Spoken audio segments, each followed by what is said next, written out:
नमस्कार साथियों, आप सभी का स्वागत है आपका अपने YouTube channel target Bihar exams पे।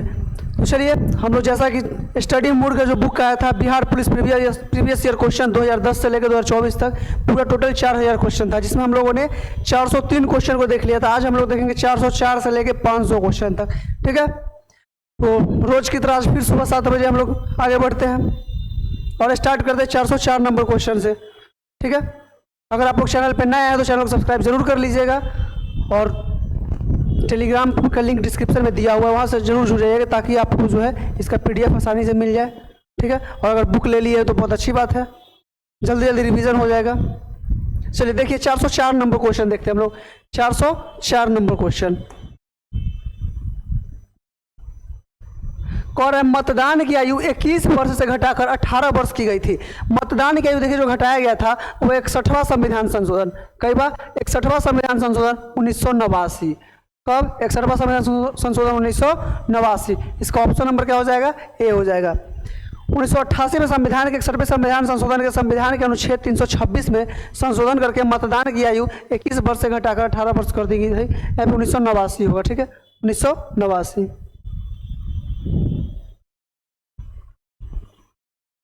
यह लोकसभा और विधानसभाओं के चुनाव से संबंधित है। राजीव गांधी वह प्रधानमंत्री थे जिन्होंने मतदान की आयु को 21 से घटाकर 18 वर्ष कर दिए थे। क्लियर है? संविधान का अनुच्छेद 326 यह प्रावधान करता है कि प्रत्येक राज्य की लोकसभा और विधानसभा के चुनाव वयस्क मताधिकार के आधार पर होगा। क्वेश्चन पूछता है हम लोग को जो वोट देने का अधिकार यानी 18 वर्ष से ऊपर 18 वर्ष के लोग मतलब वयस्क मताधिकार जो वयस्क लोग होंगे वो अपना मत का प्रयोग करेंगे। तो किस अनुच्छेद में कहा गया है? अनुच्छेद 326 में कहा गया है। क्लियर है? चलिए आगे देखिए। मतदान का अधिकार एक कानूनी अधिकार है। यह मतदान का जो अधिकार है यह आपका संवैधानिक अधिकार नहीं है। कैसा अधिकार है? कानूनी अधिकार है। ठीक है, 62वें संविधान संशोधन ने अनुसूचित जाति और अनुसूचित जनजाति के ये सीटों के आरक्षण की अवधि बढ़ाई गई और लोकसभा और राज्य विधानसभा में एंग्लो इंडियन के प्रतिनिधित्व को बढ़ाया। यह संशोधन 25 जनवरी 1990 को लागू हुआ था। फिर देखिएगा 63वां संविधान संशोधन 1956 में संशोधन किया और अनुच्छेद 359 को हटा दिया। यह संशोधन 6 जनवरी 1990 को लागू हुआ था। ये सब उतना नहीं पूछेगा। ठीक है, इसलिए सबको ज़्यादा देखना नहीं है। चलिए आगे देखिए 405 नंबर देखिए। स्वच्छ भारत मिशन के तहत खुले में शौच मुक्त ODF घोषित होने वाला अपना भारत का प्रथम राज्य कौन सा हो जाएगा? वो सिक्किम हो जाएगा। कौन हो जाएगा? सिक्किम हो जाएगा। ठीक है, सिक्किम स्वच्छ भारत मिशन के तहत खुले में शौच मुक्त ODF घोषित होने वाला पहला राज्य था।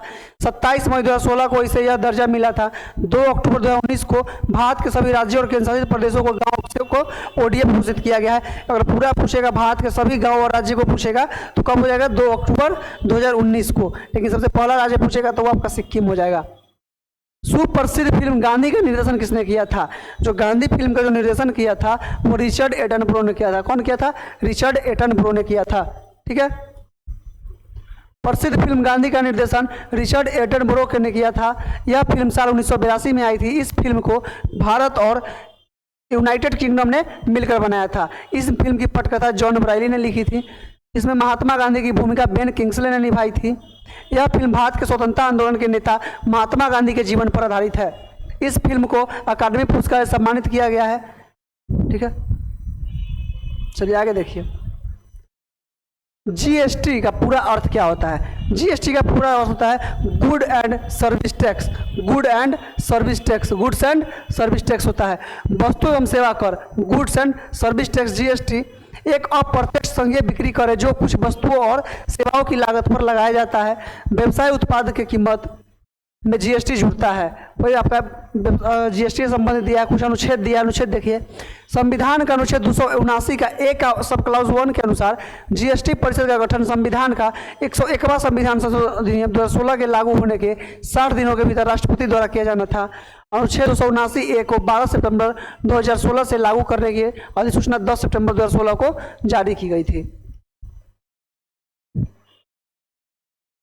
नर्मदा नदी मध्य प्रदेश में कहाँ से निकलती है? जो नर्मदा नदी आपका मध्य प्रदेश में जो निकलती है वो अमरकंटक की पहाड़ी से निकलती है और अमरकंटक की पहाड़ी से ही एक और नदी निकलती है, सोन। कौन नदी? सोन। सोन नदी कहाँ से निकलती है? अमरकंटक की पहाड़ी से निकलती है। क्लियर है? चलिए आगे देखिए। नर्मदा नदी का उद्गम मध्य प्रदेश के अनूपपुर जिले में विंध्याचल और सतपुरा पर्वत श्रेणियों के पूर्वी संधि स्थल पर स्थित अमरकंटक में नर्मदा कुंड से हुआ है। यही नदी नर्मदा नदी जो है आपका भ्रंश घाटी से होकर बहती है। रिफ्ट वैली से कौन सी नदी बहती है? नर्मदा नदी बहती है। एक तरफ विंध्याचल की पहाड़ी है और एक तरफ सतपुरा की पहाड़ी है। विंध्याचल की पहाड़ी और सतपुरा की पहाड़ी के बीचों बीच निकलती है नर्मदा। ठीक है।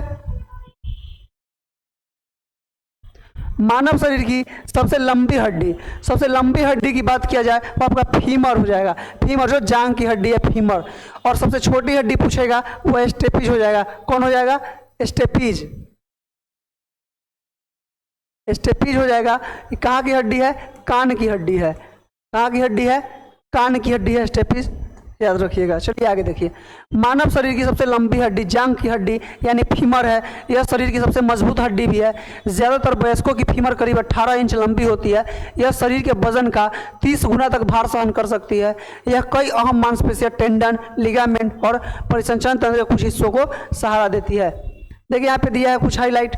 हड्डियों के अध्ययन को ऑस्टियोलॉजी कहते हैं। हड्डियों के अध्ययन को क्या कहते हैं? ऑस्टियोलॉजी में हड्डी का अध्ययन किया जाता है। रकाब मानव शरीर की सबसे छोटी हड्डी है।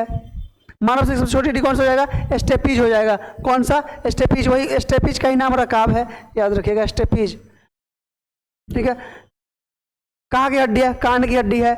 बहिर्जंगिका और टिबिया पैर की हड्डी है। कहाँ की? टिबिया, फिबुला, ये सब कहाँ की हड्डी है? पैर की हड्डी है। रेडियस और उल्ना अग्रबाहु की दो बड़ी हड्डियां हैं। अग्रबाहु की दो बड़ी हड्डी कौन सा जगह? रेडियस और उल्ना।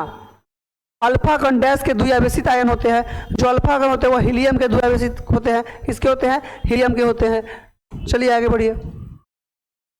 भारतीय संविधान का कौन सा अनुच्छेद सहकारी समिति के संवर्धन से संबंधित है? जो सहकारी समिति का जो संबंध करता है वह 43 का बी करता है। कौन सा? 43 का बी। भारतीय संविधान के अनुच्छेद 43 बी और 19 का ग सहकारी समिति के संवर्धन से जुड़े हुए हैं। अनुच्छेद 43 बी के बारे में देखिए। राज्य को सहकारी समिति का स्वैच्छिक गठन, स्वायत्त कामकाज, लोकतांत्रिक नियंत्रण और पेशेवर प्रबंधन को बढ़ावा देने का अधिकार है। वही आपका सब दिया गया है। इसमें सिर्फ आपको वही हम बताएंगे जो इंपॉर्टेंट है एग्जाम के लेकर। नहीं तो पूरा किताबें पढ़ना होता तो आप लोग खुद भी पढ़ सकते थे किताब। क्या? चलिए। राजा टोडरमल निम्नलिखित में से किस मुगल सम्राट के शासनकाल के दौरान राजस्व मंत्री थे? जो राजस्व मंत्री थे वो अकबर के समय में थे। किसके समय में थे? अकबर के समय में थे। राजा टोडरमल वहाँ का क्या था? राजस्व मंत्री थे। राजा टोडरमल मुगल बादशाह अकबर के दरबार में राजस्व मंत्री थे। वे अकबर के 9 रत्नों में से एक थे। उन्होंने राजस्व की एक नई प्रणाली शुरू की थी जिसे जब्त के नाम से जाना जाता है। राजा टोडरमल ने काशी विश्वनाथ मंदिर का पुनर्निर्माण 1585 में करवाया था। ठीक है। और पूछेगा दीन इलाही कौन लाया था? तो अकबर लाया था 1582 में। अकबर लाया था दीन इलाही। और 1585 में उन्होंने मानक भार और माप की एक नई राजस्व प्रणाली की शुरुआत की। उन्होंने कर आरंभ की जिसे दहसला कहते हैं। उन्होंने भूमि सर्वेक्षण और बंदोबस्त प्रणाली की भी शुरुआत किया। निम्नलिखित में से कौन सा वह साधारण उपकरण है जिसका उपयोग विद्युत परिपथ को वियोजित करने या इसे पूर्ण करने के लिए किया जाता है?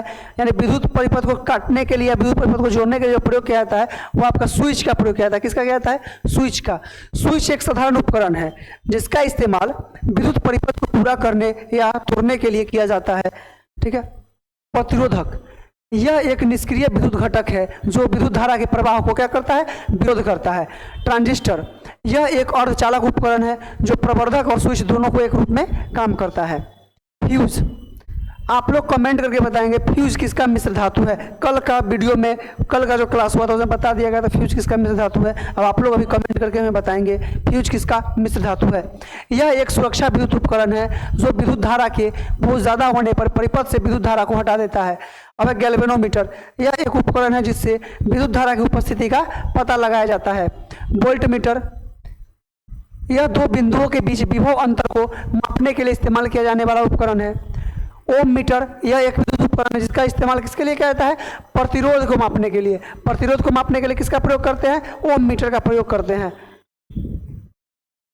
कोलंबस ने किस बंदरगाह से अपनी महान यात्रा के लिए प्रस्थान किया था? जो कोलंबस ने स्टार्ट किया था वो पालोस बंदरगाह से। कहाँ से? पालोस बंदरगाह से। देखिएगा यह जो 1492 में, कब? 1492 में अमेरिका की खोज। अमेरिका की खोज, अमेरिका की खोज की थी, ठीक है, 1492 में। अब बहुत सारा डिस्कशन जो हमें लगता है कि एक्स्ट्रा है उसे हम छोड़ दे रहे हैं, ठीक है। कोलंबस ने 12 अक्टूबर 1492 को बहामास के एक द्वीप पर उतरा था। इस द्वीप का नाम उन्होंने सैन सल्वाडोर रखा था। स्थानीय लोग इसे गुआनहानी कहते हैं। कोलंबस ने क्यूबा और हिस्पानियोला की खोज की थी। कोलंबस ने अपनी यात्रा का मकसद एशिया के लिए एक जलमार्ग का खोज करना था। निम्नलिखित में से ईश्वर का सही पर्यायवाची शब्द है, तो ईश्वर को बोलते हैं जगदीश और ईश, जगदीश और ईश बोलते हैं, ठीक है। चलिए आगे बढ़िए। निम्नलिखित में से कौन सा प्रोटोकॉल ईमेल सेवाओं के लिए उपयोग किया जाता है? ईमेल सेवा के लिए जो प्रयोग किया जाता है वो आपका एसएमटीपी का प्रयोग किया जाता है। किसका प्रयोग किया जाता है? एसएमटीपी का। एसएमटीपी का जो फुल फॉर्म होता है सिंपल मेल ट्रांसफर प्रोटोकॉल। क्या होता है? Simple mail transfer protocol, simple mail transfer protocol. वही अगर आपसे पूछेगा एचटीटीपी का फुल फॉर्म तो hyper text transfer protocol, hyper text transfer protocol. Clear है? चलिए आगे बढ़िए, और इसमें ज्यादा कुछ नहीं देखना है। गांधी जी ने 1917 में चंपारण सत्याग्रह क्यों संचालित किया था? तो भाई वहाँ पे जो नील की खेती के लिए, नील की खेती को समाप्त करने के लिए, तो दमनकारी नील बगान व्यवस्था के खिलाफ उन्होंने देखेगा चंपारण 1917 में पहला सत्याग्रह। जब दक्षिण अफ्रीका से 1915 में लौटते हैं तो उनका प्रथम सत्याग्रह होता है वह चंपारण सत्याग्रह होता है, ठीक है। 1917 का चंपारण सत्याग्रह भारत में गांधी जी के नेतृत्व में पहला सत्याग्रह आंदोलन था और इसे भारतीय स्वतंत्रता आंदोलन में ऐतिहासिक रूप से महत्वपूर्ण विद्रोह माना जाता है। यह एक किसान विद्रोह था जो ब्रिटिश औपनिवेशिक काल के दौरान बिहार के चंपारण जिले में हुआ था। कम या बिना वेतन के नील उगाने का किसान विरोध कर रहे थे।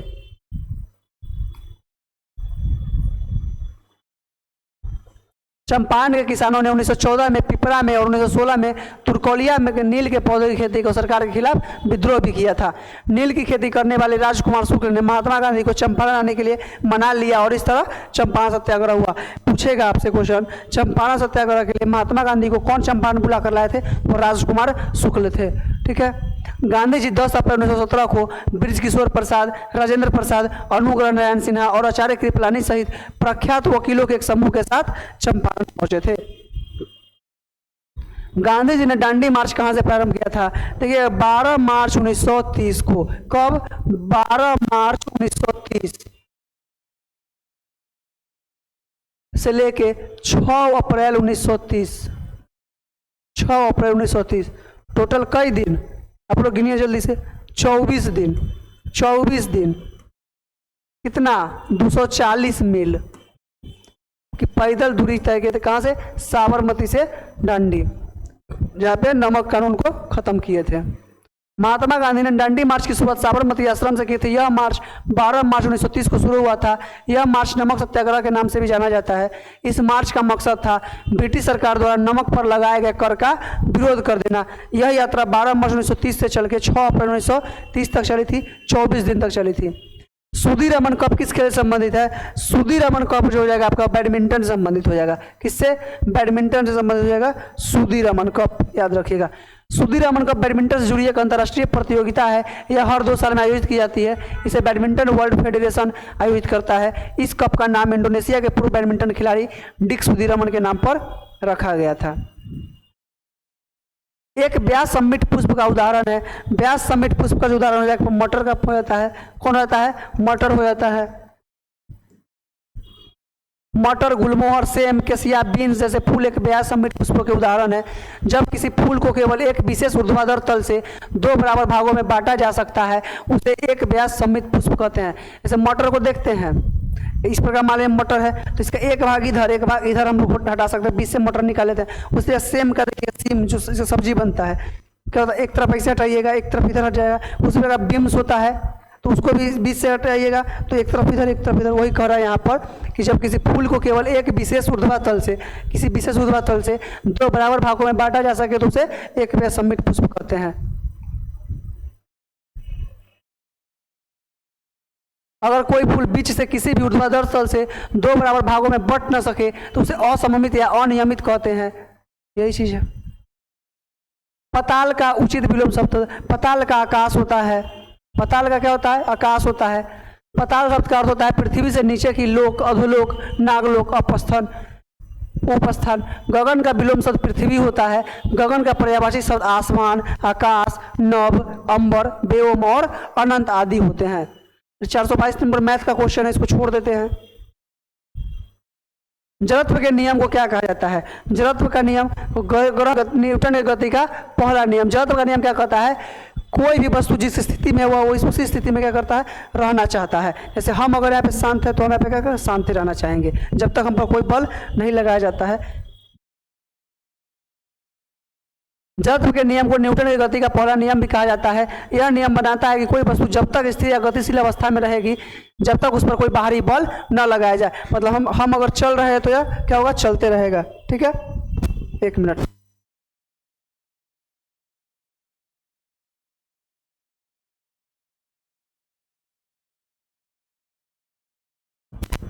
ठीक है, तो हम अगर मतलब जिस अवस्था में रहेगा उसी अवस्था में क्या होगा? चल। अगर हम स्थिर है तो स्थिर है, अगर हम चल रहे गति में है तो गति में ही रहना चाहेंगे जब तक कोई बाहरी बल हम पर नहीं लगा दिया जाए। ठीक है, जड़त्व का नियम किसी पिंड के द्रव्यमान से मापा जाता है। जड़त्व का नियम पृथ्वी पर क्षैतिज गति के लिए गैलीलियो ने प्रस्तावित किया था। रेन डेस्कार्टेस के बाद इसे सामान्यकृत किया है इसे। ठीक है, चलिए। मानस टाइगर रिजर्व किस राज्य में स्थित है? मानस जो है आपका असम में है।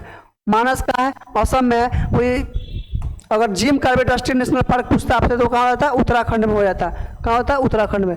मानस टाइगर रिजर्व भारत के असम राज्य में स्थित है। एक राष्ट्रीय उद्यान है। यह हिमालय की तलहटी में मानस नदी के किनारे बसा है।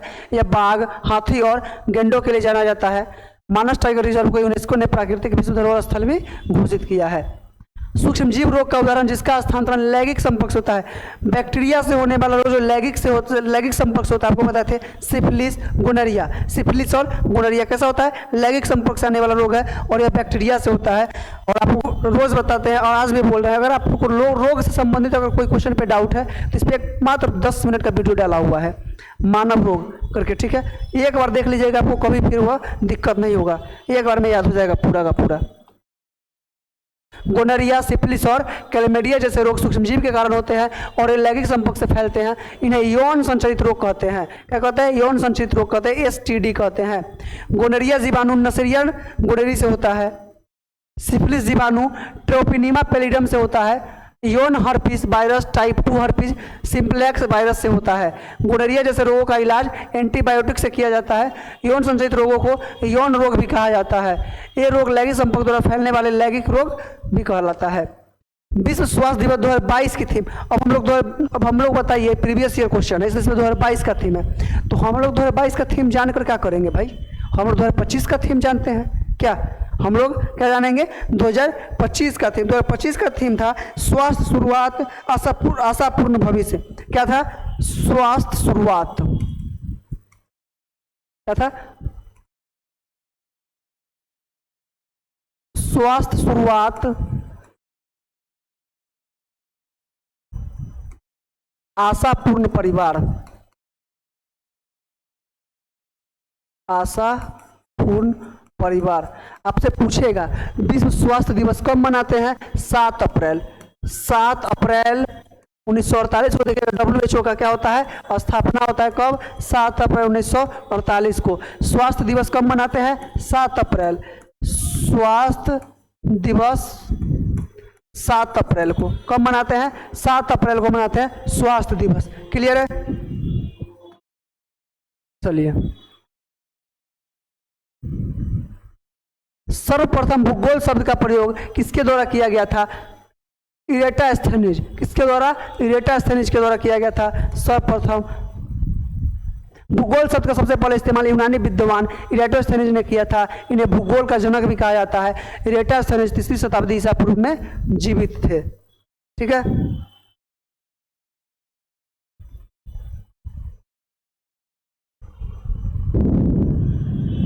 चलिए आगे देखिए। भारत में बिहार का जिसे उत्पादन में विशिष्टीकरण है वह है, भारत का जो बिहार का जो क्षेत्र है ना आपका लीची में, किसमें, लीची में। और बिहार में अगर जिला पूछे आपसे जो 21,391 में पूछा था तो क्या हो जाएगा, मुजफ्फरपुर। कौन, मुजफ्फरपुर, मुजफ्फरपुर। लीची उत्पादन में बिहार अग्रणी राज्य है। यह भारत के कुल उत्पादन का 45% हिस्सा है। बिहार में लीची का प्रमुख उत्पादक, बिहार में कुल लीची उत्पादन का 1.48 लाख टन यानी 48% पर मुजफ्फरपुर है। 1857 की क्रांति के समय निम्नलिखित में से कौन भारत के गवर्नर जनरल थे। कल आपको बताए थे 1857 की क्रांति की जो शुरुआत होती है 10 मई 1857 को। कब, 10 मई 1857। कहाँ से, मेरठ से। कहाँ शुरुआत हुई थी, मेरठ से हुई थी। और उस टाइम जो रहेंगे, क्या पूछ रहा है, भारत का governor general Lord Canning. Lord Canning 1856 से इसका 62 कार्यकाल होता है। और यही 1857 क्रांति के बाद गवर्नर जनरल का पद समाप्त करके वायसराय का पद कर दिया जाता है। क्या कर दिया जाता है, वायसराय का पद कर दिया जाता है। आपसे क्वेश्चन पूछेगा भारत का अंतिम गवर्नर जनरल कौन था, तो कौन हो जाएगा भारत का अंतिम गवर्नर जनरल, लॉर्ड कैनिंग हो जाएगा। और भारत का वही प्रथम वायसराय पूछेगा तो कौन हो जाएंगे, लॉर्ड कैनिंग ही होगा। ठीक है, तो अब भारत का प्रथम गवर्नर जनरल पूछेगा आपसे तो लॉर्ड विलियम बेंटिक हो जाएगा, याद रखिएगा। लॉर्ड मेयो के समय देखिएगा प्रथम जनगणना हुआ था 1872 में, पहली बार जनगणना हुआ था। और रिपन के समय में हो गया था 1881 वाला टाइम में नियमित जनगणना की शुरुआत हो गई थी। लॉर्ड डलहौजी देखिएगा ये हड़प नीति लाया था। हड़प नीति, कौन सा नीति, हड़प नीति लाया था लॉर्ड डलहौजी, जिसके सतारा, झांसी और मैसूर तीनों राज्य को हड़प किया था। इसी नीति लाकर सबसे पहले सतारा, झांसी और मैसूर, ठीक है, तीनों को हड़प लिया था। 1857 की क्रांति को कहा था कि यह प्रथम स्वतंत्रता संग्राम था। यह कौन कहा था, यह आपका वीर सावरकर ने कहा था, याद रखिएगा। ठीक है, और न ही यह राष्ट्रीय स्वतंत्रता संग्राम था, न ही राष्ट्रीय आंदोलन था। कौन कहा था, तो आरसी मजूमदार कहा था। कौन कहा था, आरसी मजूमदार कहा था। 1857 के विद्रोह के समय भारत के गवर्नर जनरल लॉर्ड कैनिंग थे। 1856 से 62 तक भारत के गवर्नर जनरल रहे। उन्हें विस्काउंट कैनिंग के नाम से भी जाना जाता है। उन्होंने भारत, कलकत्ता, मद्रास और बॉम्बे के 3 आधुनिक विश्वविद्यालयों की स्थापना की थी। ठीक है, लॉर्ड कैनिंग ने हिंदू विधवाओं को पुनर्विवाह अधिनियम 1856 को पारित किया था। ये सब दिया है। और लॉर्ड डलहौजी के समय में देखिएगा मुंबई से थाने के बीच में 1853 में क्या होता है, रेल चलाई जाती है 34 किलोमीटर। रेल, डाक, तार, सब कुछ संबंध आएगा तो डलहौजी। निम्न में से कौन सा शाख का औपचारिक स्रोत है। शाख का औपचारिक स्रोत सहकारी समिति होता है। कौन होता है, सहकारी समिति होता है। बैंक और सहकारी समिति शाख के औपचारिक क्षेत्र के स्रोत है। इनसे लिया गया ऋण औपचारिक ऋण कहलाता है। औपचारिक क्षेत्र के ऋण को निगरानी भारतीय रिजर्व बैंक भी करता है। औपचारिक ऋणदाता कर्जदार से समर्थक ऋणधारक की मांग करते हैं। ठीक है, निम्न में से कौन सा वर्ण कोहरे से न्यूनतम प्रकृति सबसे कम प्रकीर्णित होता है, वो आपका लाल रंग होता है। लाल रंग से क्या होता है, सबसे कम होता है। सबसे अधिक रहता तो बैगनी रंग। सबसे अधिक कौन सा रंग, बैगनी रंग। लाल रंग कोहरे सबसे कम प्रकीर्णित होता है। लाल रंग के प्रकाश की तरंग की लंबाई ज़्यादा होने के कारण यह कोहरे या धूल या धुएं से कम बिखरता है, इसलिए खतरे की संकेत के लिए लाल रंग का इस्तेमाल किया जाता है। रेल के प्रकीर्णन के मुताबिक विकिरण की तरंग दर जितनी ज़्यादा होगी उतना ही कम इसका प्रकीर्णन होगा। यानी देखिए लाल रंग का तरंग दर अधिक होता है, लेकिन लाल रंग का अपवर्तनांक पूछेगा तो क्या होता है, कम होता है। वही बैगनी का तरंग दैर्ध्य कम होता है और बैगनी का अपवर्तनांक क्या होता है, अधिक होता है। क्लियर है। चलिए 432 में इंग्लिश है। 433 नंबर देखिए, निम्नलिखित में से किस उपकरण का उपयोग किसी तरल पदार्थ के विशिष्ट गुरुत्व के मापने के लिए किया जाता है। तो तरल पदार्थ को नापने के लिए हाइड्रोमीटर का प्रयोग करते हैं। किसका प्रयोग करते हैं, हाइड्रोमीटर का प्रयोग करते हैं तरल पदार्थ को मापने के लिए। ठीक है,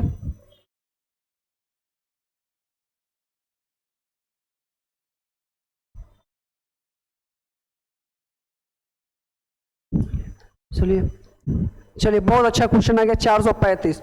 आज इसको याद ही करवा दे। आज के बाद इसमें आपको थोड़ा सा भी डाउट नहीं होगा। कौन समस्थानिक के रासायनिक गुण समान होते हैं, क्योंकि देखिए भाई, यहाँ पे एक होता है समस्थानिक और एक होता है समभारिक। समस्थानिक को इंग्लिश से बोलते हैं आइसोटॉप और समभारिक को बोलते हैं आइसोबार। जब समस्थानिक आएगा ना तो इसका परमाणु क्रमांक क्या होगा, समान हो जाएगा। क्या हो जाएगा, परमाणु क्रमांक समान और परमाणु द्रव्यमान अलग अलग यानी भिन्न भिन्न। परमाणु द्रव्यमान क्या हो जाएगा, भिन्न भिन्न हो जाएगा। क्लियर है, क्या हो जाएगा, समस्थानिक का बात आएगा तो हमेशा परमाणु क्रमांक समान होगा और परमाणु द्रव्यमान क्या होगा, भिन्न भिन्न हो जाएगा। और आएगा एक आएगा समभारिक। क्या आएगा, समभारिक। समभारिक, समभारिक में जस्ट समस्थानिक का उल्टा, यानी परमाणु द्रव्यमान समान,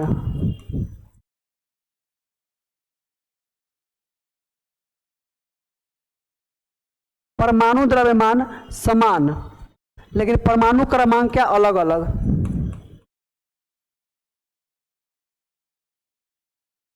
परमाणु क्रमांक भिन्न भिन्न।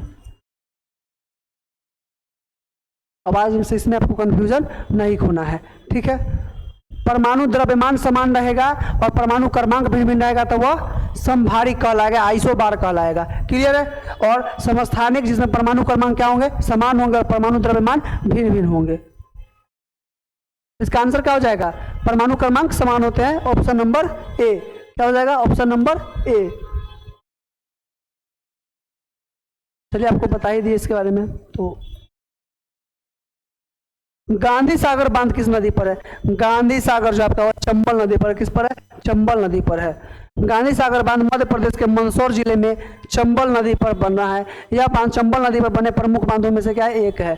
सरकार के स्वामित्व क्षेत्र क्या कहलाता है, सरकार का जो स्वामित्व क्षेत्र है वो सार्वजनिक क्षेत्र कहलाता है और किसी खास व्यक्ति का जो होता है उसे निजी क्षेत्र कहते हैं। और जो सरकार और किसी व्यक्ति से मिलकर जो होता है उसे मिश्रित क्षेत्र कहते हैं। ठीक है, तीनों यहाँ पे देख लिए। कैल्शियम का परमाणु संख्या 20 होता है। कैल्शियम क्या होता है, 20 होता है परमाणु संख्या। कर लिए। अगर आप लोगों को वीडियो पसंद आया तो जरूर वीडियो को लाइक कीजिए। ठीक है। खाद्य श्रृंखला का प्रथम पोषण स्तर निर्मित होता है। जो पोषण स्तर, जो प्रथम पोषण स्तर पूछे तो किसके द्वारा, उत्पादक के द्वारा। किसके द्वारा, उत्पादक के द्वारा। कल भी इसको बताए थे, इसलिए आप लोग पीछे का वीडियो जरूर देखते रहिएगा। खाद्य श्रृंखला का पहला स्तर उत्पादक हुआ स्वपोषी से बनता है। अपना भोजन जो स्वयं बनाते हैं वह स्वपोषी का, जैसे कि हरा पौधा। हरा पौधा क्या करते हैं, अपना भोजन स्वयं बनाते हैं। और हम लोग क्या हो जाएंगे, हम लोग पर पोषे जाएंगे, हम लोग दूसरे पर आश्रित हैं। ठीक है। उत्पादक वे जीव है जो सूर्य की ऊर्जा का उपयोग कर प्रकाश संश्लेषण नामक प्रक्रिया के माध्यम से अपना भोजन बनाते हैं। और प्रकाश संश्लेषण के बाद कौन सा गैस उत्सर्जित होता है, ऑक्सीजन। कौन सा, ऑक्सीजन। कार्बन डाइऑक्साइड को ग्रहण किया जाता है प्रकाश संश्लेषण के समय में और ऑक्सीजन को छोड़ा जाता है, याद रखिएगा। निम्नलिखित में से कौन सा इमल्सन का उदाहरण है। इमल्सन का उदाहरण हो जाएगा दूध, क्रीम, मक्खन, मेयोनीज। ये सब किसका हो जाएगा उदाहरण, इमल्सन पायस का उदाहरण हो जाएगा।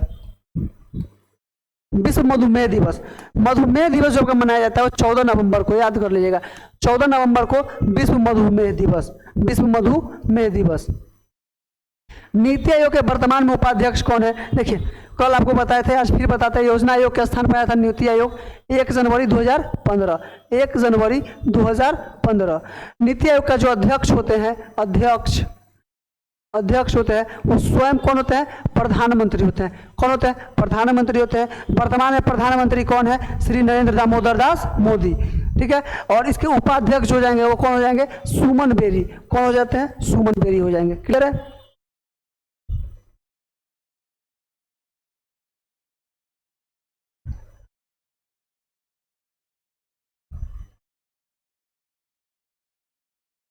चलिए, गांधी शांति पुरस्कार के 2020 के नवीनतम विजेता कौन थे। देखिए 2020 का याद मत रखिए, लेकिन एक जरूर गीता प्रेस को मिला था सबसे पहले 2021 में, ये याद रखिएगा। गोरखपुर में जो गीता प्रेस, वो यूपी गोरखपुर। और एक अभी 2024 में हुआ था, मिशेल बाचलेट को मिला जो चिली के राष्ट्रपति थे। ठीक है, मिशेल बाचलेट, याद रखिए। ठीक है।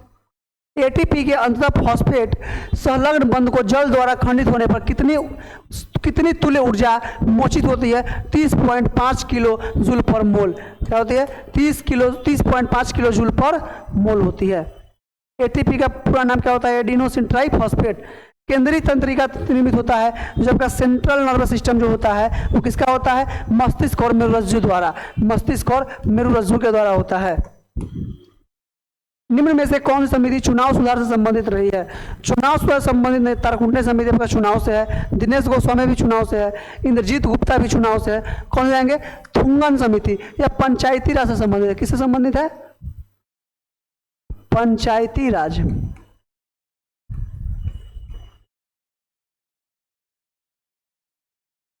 पंचायती राज से संबंधित है। ठीक है।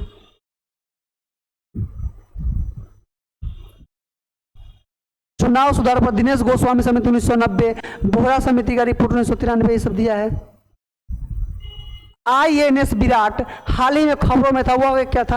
विमान वाहक पोत था। विमान वाहक पोत था। क्या था? विमान वाहक पोत था।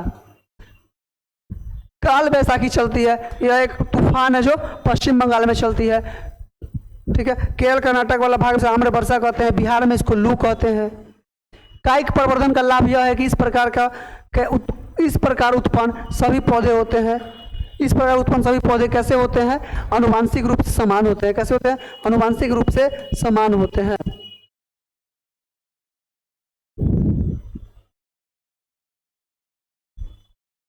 अलैंगिक प्रजनन और सेक्सुअल रिप्रोडक्शन। देखिए पौधे में दो टाइप के होते हैं, दो टाइप के प्रजनन होते हैं, एक होता है लैंगिक और एक होता है अलैंगिक। तो असेक्सुअल क्या होता है? यह प्रजनन का एक तरीका है जिसमें एक ही माता पिता से संतान पैदा होती है। इस प्रकार की संतान आनुवांशिक और शारीरिक रूप से अपने माता पिता के समान होते हैं। अलैंगिक प्रजनन के प्रकार कौन कौन से हो जाएंगे? देखिए विभंजन, विखंडन, पुनर्जनन, कलिकायन, कायिक प्रजनन, बीजाणु गठन। लैंगिक प्रजनन क्या होता है? यह प्रजनन का एक तरीका है जिसमें नर और मादा दोनों लिंग संतान के प्रजनन में शामिल होते हैं। ठीक है। असहयोग आंदोलन के वापस लेने के पश्चात किसने स्वराज पार्टी का गठन किया था? देखिए असहयोग आंदोलन की शुरुआत होती है 1 अगस्त 1922 1 अगस्त 1920 को। 1 अगस्त 1920 की शुरुआत होती है और बीच में हो जाता है 5 फरवरी 1922। 5 फरवरी 1922 को होता है चौरी चौरा कांड। क्या होता है? चौरी चौरा कांड। 11 फरवरी 1922 को असहयोग आंदोलन क्या करते हैं? वापस ले लेते हैं। कब ले लेते हैं? 11 फरवरी 1922 को असहयोग आंदोलन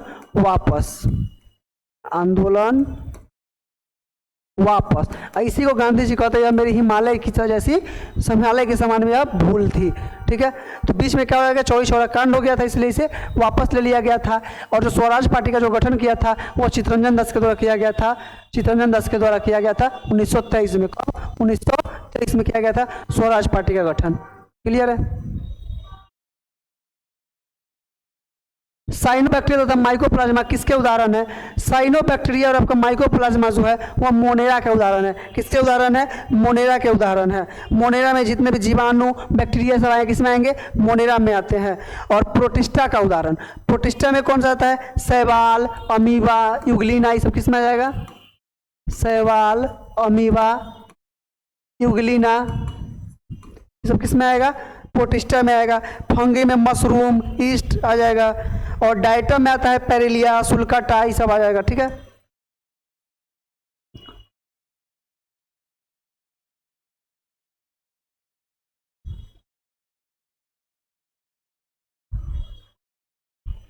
साइनोबैक्टीरिया इन्हें पहले नीलहरित शैवाल ब्लू ग्रीन एल्गी के नाम से जाना जाता था, लेकिन अब इन्हें प्रकाश संश्लेषक बैक्टीरिया के रूप में वर्गीकृत किया गया है। माइकोप्लाज्मा प्रोकैरियोटिक सूक्ष्मजीव है, लेकिन इनकी कोशिका भित्ति नहीं होती है जो इन्हें लचीला बनाता है। किस संगठन ने मेरी शहरी नामक पहल प्रारंभ की थी? तो भारतीय रेलवे ने। कौन? भारतीय रेलवे ने प्रारंभ की थी। ठीक है। बिहार विधानसभा में सीटों की संख्या याद रखिएगा। बिहार विधानसभा सीटों की संख्या पूछेगा 243, विधान परिषद 75, विधान परिषद 75, राज्यसभा 16, लोकसभा 40, याद रखिएगा। फसलें जिन्हें हम शीत ऋतु में उगाते हैं, शीत ऋतु में कौन सा फसल? रबी फसल। कौन फसल? रबी फसल। नवंबर दिसंबर में बोएंगे और मार्च अप्रैल में काट ली जाती है। अक्टूबर नवंबर बोई जाती है और मार्च अप्रैल में काट ली जाती है। रबी फसल, ये फसल शीत ऋतु में बोई जाती है और बसंत ऋतु में काट ली जाती है। उदाहरण के लिए रबी फसल का उदाहरण है गेहूँ, चना, मटर, सरसों, अलसी, जौ। खरीफ फसल, ये फसलें वर्षा ऋतु में बोई जाती है। खरीफ फसल कौन होता है? चावल, मक्का, मूंगफली, सोयाबीन, कपास। जायद फसल, ये फसल ग्रीष्म ऋतु में बोई जाती है, जैसे खरबूजा, तरबूजा, खीरा, जून जुलाई वाला टाइम होता है। कौन सा तत्व सोलर सेल को बनाने के लिए मुख्य रूप से उपयोग किया जाता है? सोलर सेल बनाने से मुख्य रूप में उपयोग किया जाता है वो सिलिकॉन का किया जाता है। किसका? सिलिकॉन एक अर्धचालक है, इसी का उपयोग किया जाता है। ठीक है। गांधी जी के अनुसार भारत को स्वराज मिलने पर शिक्षा का क्या होना चाहिए? चरित्र का निर्माण होना। क्या था? चरित्र का निर्माण होना था। गांधी जी के अनुसार भारत को स्वराज मिलने पर शिक्षा का अध्ययन, चरित्र निर्माण, आत्मनिर्भरता और सत्य और अहिंसा जैसे मूल्यों पर केंद्रित होना चाहिए ताकि व्यक्ति और समाज दोनों का सर्वांगीण विकास हो। कौन भारत के 49वें मुख्य न्यायाधीश है? अरे भैया 49वां प्रीवियस ईयर, तो 49वां काहे लिए याद कीजिएगा? उदय उमेश ललित को। ये तो 50 नंबर में थे DY चंद्रचूड़। अभी 51 नंबर में है संजीव खन्ना। कौन? संजीव खन्ना। और 52वां न्यायाधीश बनेंगे 14 मई को शपथ लेंगे BR गवई। BR गवई याद रख लीजिएगा, BR गवई। या किसी शिफ्ट में क्वेश्चन पक्का रहेगा 52वां न्यायाधीश से। क्लियर है? ओजोन का एक अणु में कितने ऑक्सीजन परमाणु से बना है? O3। कितना? O3। तो कै गो से? 3 गो से। क्लियर है? 3 गो ऑक्सीजन मिलकर ओजोन का निर्माण किया।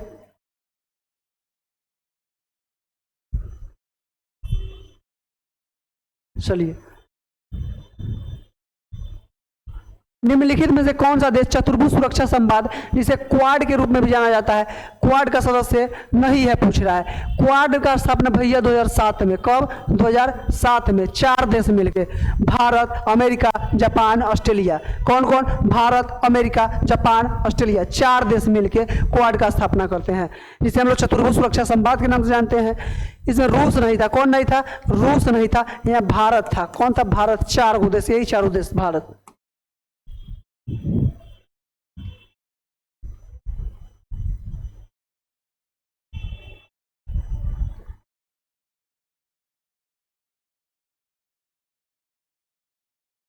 बायोगैस का मुख्य घटक है CH4। CH4 यानी मीथेन। कौन? मीथेन। दलदली क्षेत्र से मीथेन गैस निकलता है, सबसे ज्यादा धान के खेत से। बायोगैस का मुख्य घटक मीथेन है, जो आमतौर पर 50 से 75% तक होता है। इसके अलावा कार्बन डाइऑक्साइड, नाइट्रोजन और थोड़ी मात्रा में हाइड्रोजन भी शामिल होते हैं। पंडित चंद्रनाथ मिश्र अमर डैश से संबंधित थे या साहित्य से संबंधित थे? किससे थे? साहित्य से।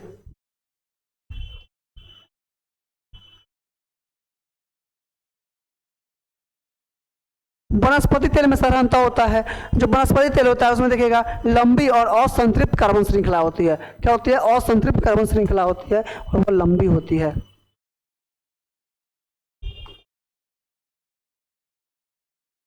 दुनिया की सबसे ऊंची दूरबीन वेधशाला स्थित है भारत के लद्दाख वाला क्षेत्र में। कहाँ? लद्दाख,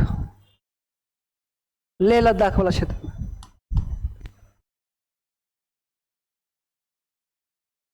जिसे हानले वेधशाला के नाम से भी जाना जाता है, लद्दाख के हानले में स्थित है, याद रखिएगा। सबरीमाला मंदिर कहाँ है? सबरीमाला मंदिर भैया केरल में है। कहाँ है? केरल में है।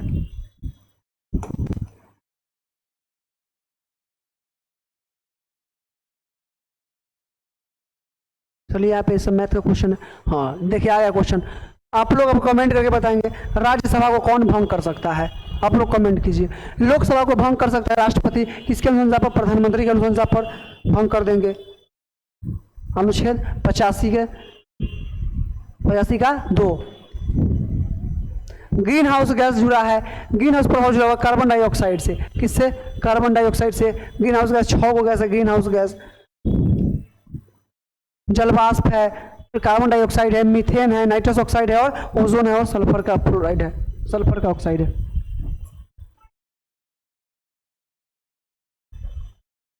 टमाटर किस अम्ल का प्राकृतिक स्रोत है? टमाटर में देखिए ऑक्जेलिक अम्ल होता है। ऑक्जेलिक अम्ल पालक में भी होता है। सिट्रिक अम्ल खट्टे फल नींबू वगैरह में होता है। ठीक है। एसिटिक अम्ल सिरका में होता है। एसिटिक अम्ल सिरका में होता है। टार्ट्रिक अम्ल अंगूर में होता है प्रचुर मात्रा में। किस में होता है? अंगूर में होता है। क्लियर।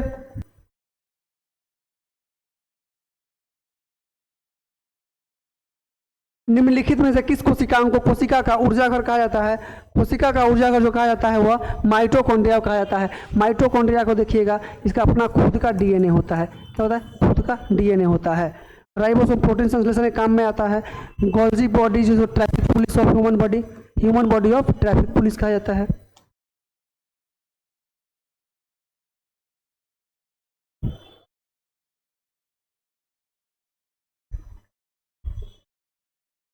निम्नलिखित में से किसने business at the speed of thought पुस्तक लिखी थी?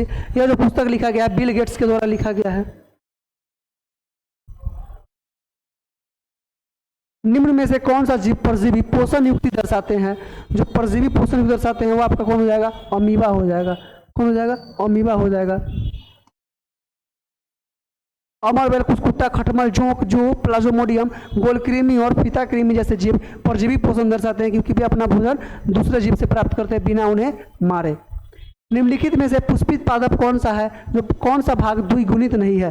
द्विगुणित भाग जो नहीं होता है पुष्पित पौधा में वो अंडा या डिम्ब जिसको बोलते हैं। चलिए जल्दी जल्दी देखते हैं हम लोग। सड़क पर कोई खड़ा है, उपयुक्त वाक्य में रेखांकित शब्द सर्वनाम है। कोई खड़ा है जिसका कोई पता नहीं है, क्या? अनिश्चय। कौन सा? निश्चयवाचक सर्वनाम। पूर्व योजना आयोग का क्या कहलाता है? पहले पता, योजना आयोग का नया नाम बदल क्या हो गया है? नीति आयोग हो गया है। क्या हो गया? नीति आयोग हो गया है। नीति आयोग के अध्यक्ष कौन होता है? आप लोग कमेंट कीजिए जल्दी से।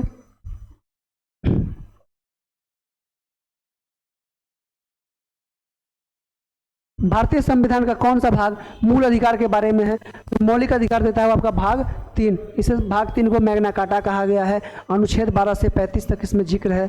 अनुच्छेद 12 से 35 तक इसमें जिक्र है। भाग 1 में संघ राज्य और उसका क्षेत्र दिया गया है। भाग 2 में नागरिकता दिया गया है। भाग 3 में आपका मौलिक अधिकार है। भाग 4 में डीपीएसपी है। ठीक है। निम्न में से किस युक्ति में विभक्त वलय द्विक परिवर्तन का कार्य करता है? जो द्विक परिवर्तन का काम करता है आपका विद्युत मोटर करता है। कौन करता है? विद्युत मोटर करता है।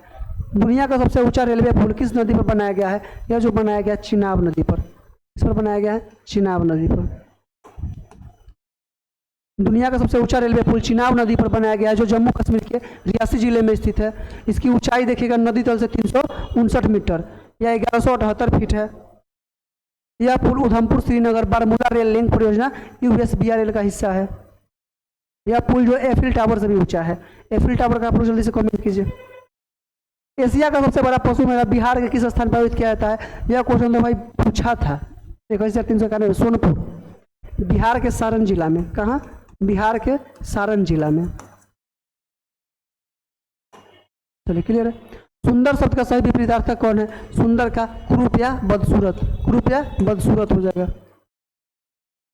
एक नए डॉक्यूमेंट को खोलने का शॉर्टकट तरीका है Ctrl+N। Ctrl+N होता है। हमें कंप्यूटर से संबंधित सारा कुछ दिया हुआ है।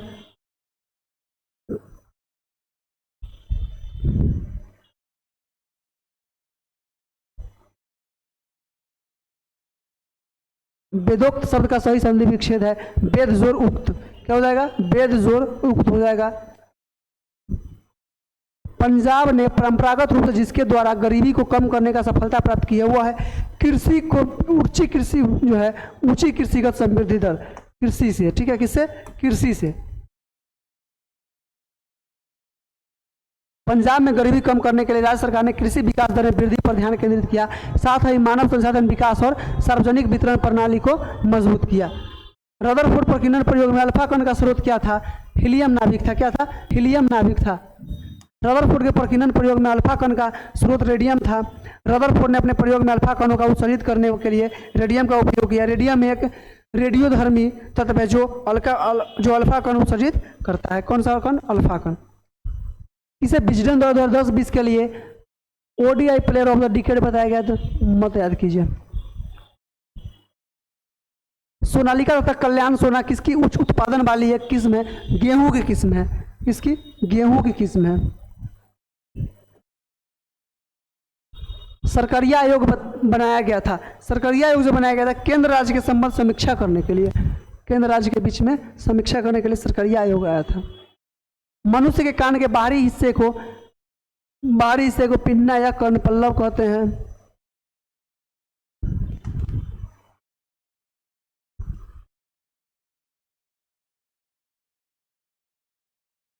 कान में 3 गो हड्डी होता है, मिलियस, इनकस और स्टेपिज। सबसे छोटा हड्डी स्टेपिज होता है। राष्ट्रीय मतदाता दिवस 25 जनवरी, कब? 25 जनवरी को मनाया जाता है। 8 मार्च को अंतर्राष्ट्रीय महिला दिवस, 10 दिसंबर को मानवाधिकार दिवस, याद रखिएगा मानवाधिकार दिवस। रूस में ड्यूमा क्या था? रूस में ड्यूमा का नाम, जो संसद का नाम ड्यूमा है। जैसे अमेरिका के संसद का नाम कांग्रेस है, याद रखिएगा। टोल्स्टॉय ने अपनी समाधि के विषय में कहा था, देखिए जब टोल्स्टॉय अपने मृत्यु से पहले कहा था कि मेरी जो समाधि बनेगी वो एकदम समान व्यक्ति की तरह बनी थी, समान व्यक्ति की तरह होनी चाहिए, और मेरे समाधि स्थल पर किसी का भाषण भी ना होना चाहिए। ये कौन कहा था? टोल्स्टॉय ने अपनी समाधि के विषय में कहा था कि समान व्यक्ति की तरह ही मेरी समाधि हो। ठीक है, तो आज 500 क्वेश्चन लास्ट करते हैं, तो फिर चलिए मिलते हैं कल के वीडियो में। तब तक के लिए आप सभी को जय हिंद। अगर वीडियो अच्छा लगता है तो वीडियो को लाइक ज़रूर करें और अपना राय ज़रूर कमेंट में दें। ठीक है, फिर मिलते हैं कल।